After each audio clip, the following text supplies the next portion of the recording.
Under a Democratic Party governor and a Democratic Party supermajority in the legislature, California is in a state of crisis. Homelessness higher than it's ever been, crime rising, and education failing. Businesses are leaving the state in record numbers. And joining us to discuss is congressional candidate for California's District 18, Pete Hernandez. Pete, thanks so much for joining us. I mean, it seems like there isn't a moment that goes by that we're not hearing about extreme crime all over the country, but especially a lot in California, of course, from the north all the way down to the south. How much of an impact is this having on businesses fleeing the state?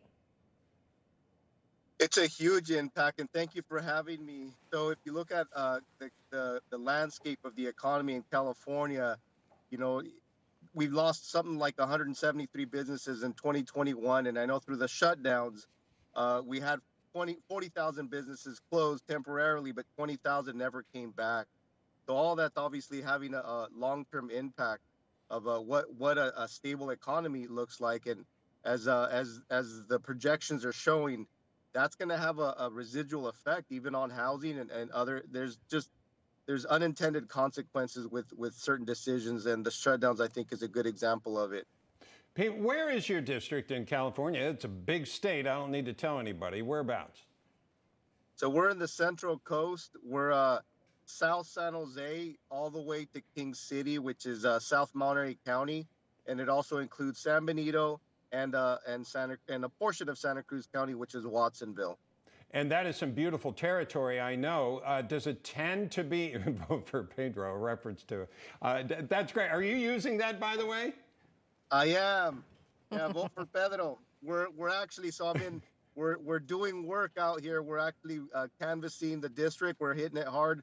Obviously, we're only 4 days away, so we need to make sure that all the way to the end, we gotta work as hard as we can. A reference for those that don't know, the movie Napoleon Dynamite. Oh, that's a great where they said vote for Pedro. It was running for it's really cute.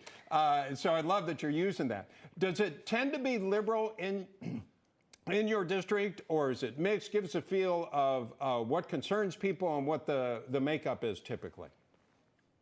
Well, it's a unique thing, and that's a really good question when it comes to, I mean, the registration in the district is majority Democrat at the 180,000, which is roughly close to 50%, I think, of the actual total registration. But the actual sentiment, because it is now picking up 3 brand new counties that the majority are rural, they're ag, they're middle class, they're Latino.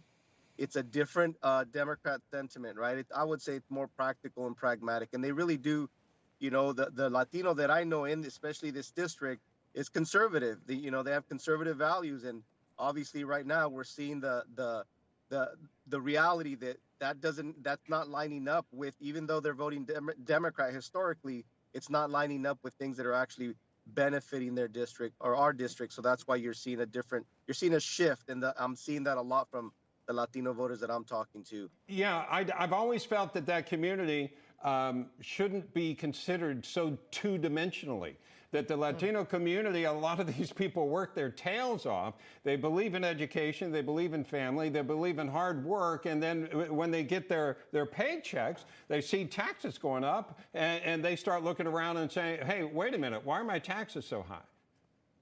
That's exactly right. I mean, when you just the everyday American, right, the majority of the district, they want to see things that actually have benefit, right? I mean, Abraham Lincoln said it best, your best government is the one closest to the people.